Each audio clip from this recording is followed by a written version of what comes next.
Assalamualaikum warahmatullahi wabarakatuh. Halo semuanya, kami dari kelompok Decline Curve Analysis yang beranggotakan saya sendiri, Febri Ramania dengan NIM 41, lalu ada Arifah Sektiani Zulfan dengan NIM 17, dan juga ada Arafi dengan NIM 72.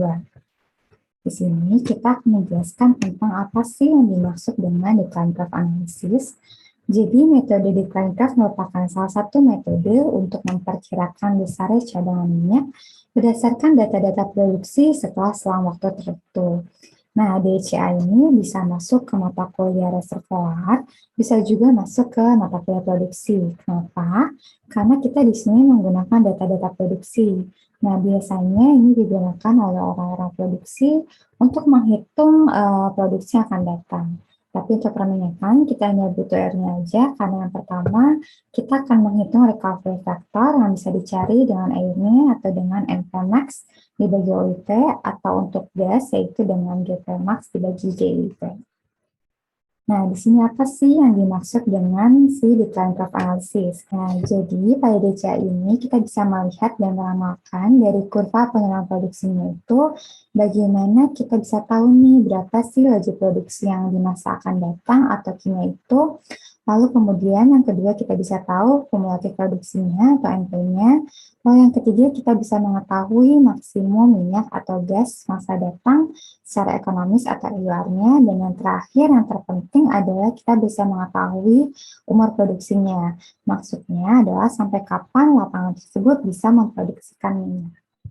Nah, di sini kita masuk ke prinsip dari metode decline curve analysis.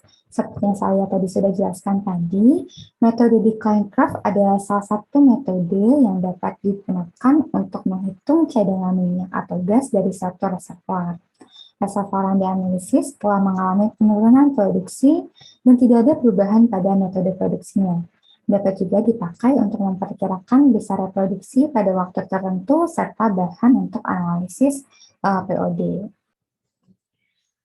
Baik, selanjutnya saya akan menjelaskan syarat untuk melakukan decline curve analysis. Yang pertama, syaratnya adalah selama produksi tidak boleh ada pembatasan produksi. Yang kedua, selama produksi tidak ada perubahan kondisi operasi. Contohnya seperti perubahan lifting method, perubahan sistem flow line, perubahan sistem pemrosesan produksi, perubahan sistem penampungan produksi, dan perubahan sistem transportasi produksi. Yang ketiga, khusus untuk sumur, tidak ada perubahan selang perforasi dari lapisan penghasilnya dan tidak ada pekerjaan stimulasi. Dan yang terakhir, khusus untuk reservoir yang telah sempurna jumlah titik serapnya. Jadi, karena berdasarkan yang tadi dijelaskan oleh Feby, decline curve analysis ini kan untuk memforecasting atau meramalkan produksi minyak di masa depan. Sehingga untuk meramalkan tersebut, data yang kami gunakan itu kan data yang masa sekarang. Jadi kalau misalnya nanti ada perubahan kondisi operasi atau ada stimulasi segala macamnya, itu akan merubah kondisi reservoir dan jumlah produksi minyak tersebut sehingga kita tidak bisa melakukan decline curve analysis. Selanjutnya, tujuan decline curve analysis.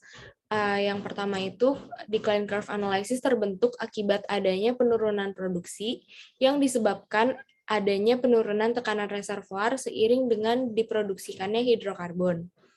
Para ahli reservoir mencoba menarik hubungan antara laju produksi terhadap waktu dan terhadap produksi kumulatif dengan tujuan memperkirakan produksi yang akan datang atau future production dan umur reservoir atau future life.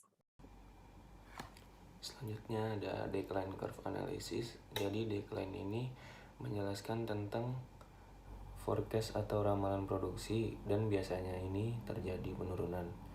Jadi decline ini menggambarkan ketika produksi masa tertentu atau Q masa sekarang dan Q masa depan atau Q yang akan datang. Untuk stimulasinya NP-nya sama,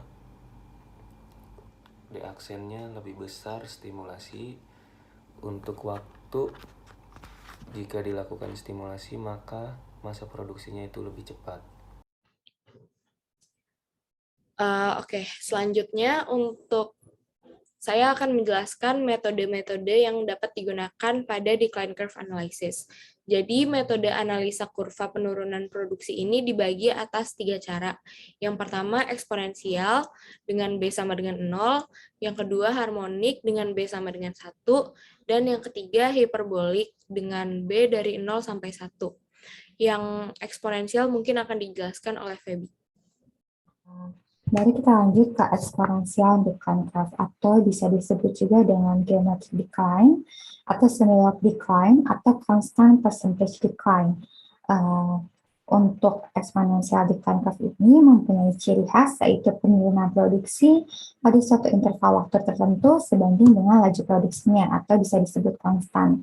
Nah, kurva penurunan ini hanya diperoleh bila eksponen decline adalah 0 atau B sama dengan 0.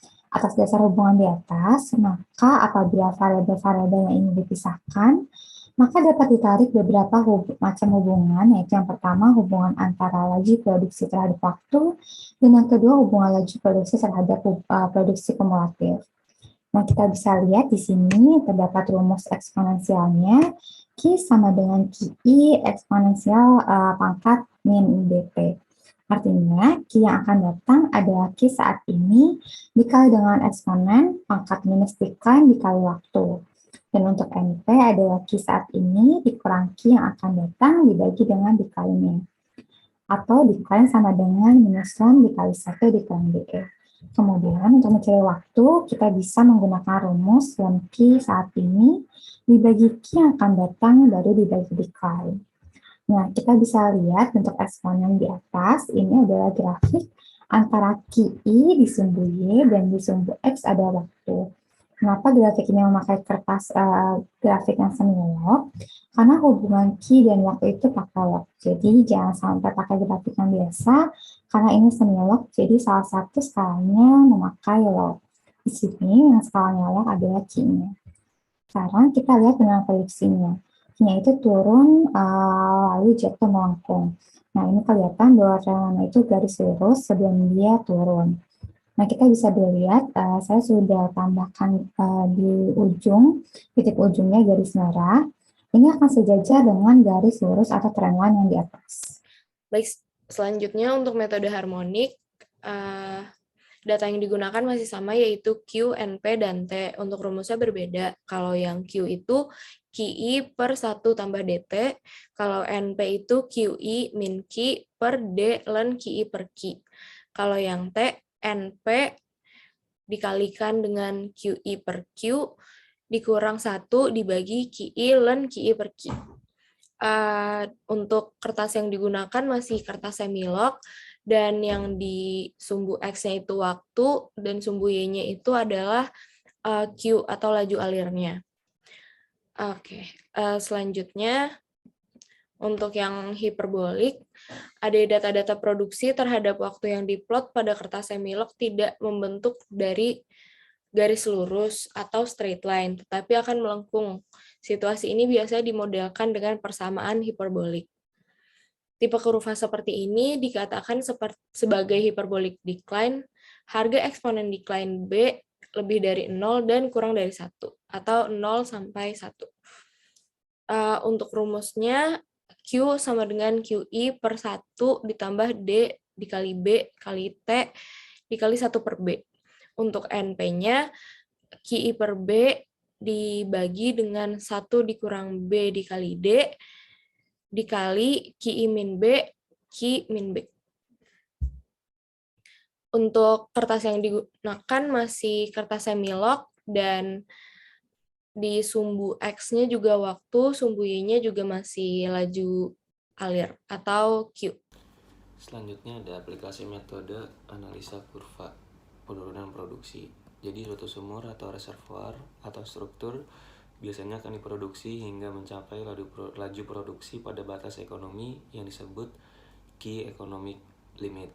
Setelah itu, sumur atau reservoir atau struktur tersebut akan ditutup karena tidak ekonomis.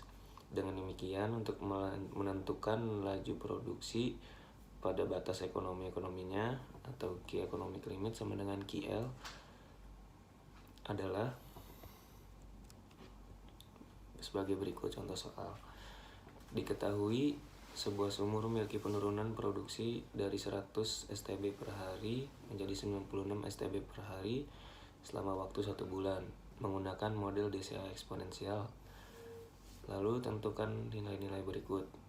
Pertama, memprediksi production rate setelah 11 bulan ke depan, lalu menghitung jumlah oil atau minyak yang diproduksi selama setahun pertama. Kita bisa lihat pada production rate 11 bulan ke depan kita pakai rumus BM. Jadi BM ini sama dengan 1 per T1M dikurang T0M ln Q0M per Q1M. Jadi sama dengan 1 per 1 ln 100 per 96 sama dengan 0,04082 per bulan. Kita bisa lihat kenapa 1 per 1, karena T1M itu kan yang ditanya 11 bulan ke depan, berarti 1 tahun itu kan 12 bulan, jadi 12 dikurang T0M nya itu 11, jadi 1 per 1. Selanjutnya untuk pada rate akhir tahun kita bisa lihat Q1M sama dengan Q0M eksponensial min B MT sama dengan 100 eksponen dikali dipangkat min 0,04082 dikali 12 bulan sama dengan 61,27 STB per hari. Selanjutnya untuk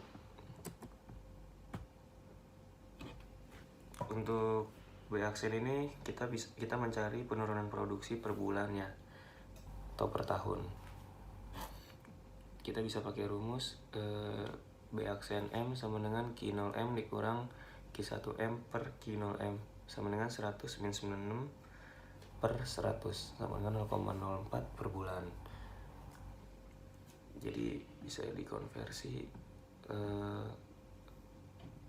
min B aksen Y sama dengan 1 min B aksen M dipangkatin 12 sama dengan 1 min 0,04 pangkat 12. Jadi B aksen Y nya sama dengan 0,3875 per tahun. Kalau yang tadi kan per bulan. Selanjutnya ada rate at end of 1 year. Jadi cari Q1 sama dengan Q0 kali 1 min B aksen Y sama dengan 100 dikali 1 min 0,3875 sama dengan 61,27 STB per hari. Dan yang terakhir ditanya jumlah produksi minyak selama 1 tahun pertama, yaitu BY sama dengan 0,04082 dikali 12 bulan sama dengan 0,048986 per tahun. Untuk mencari NP1 nya itu kita bisa pakai rumus Q0 kurang Q1 dibagi BY. Jadi 100 dikurang 61,27 per 0,48986 dikali 365 hari, yaitu 28,858 STB per hari. Atau bisa juga kita pakai rumus BD sama dengan ln 100 per 96 dikali 1 per 30,42 sama dengan 0,001342 per hari. Untuk NP1 nya itu 100 per 0,001342 dikali 1 min eksponen pangkat min 0,001342 dikali 365 hari sama dengan 28,858 STB. Sekian dari kelompok saya. Terima kasih. Assalamualaikum warahmatullahi wabarakatuh.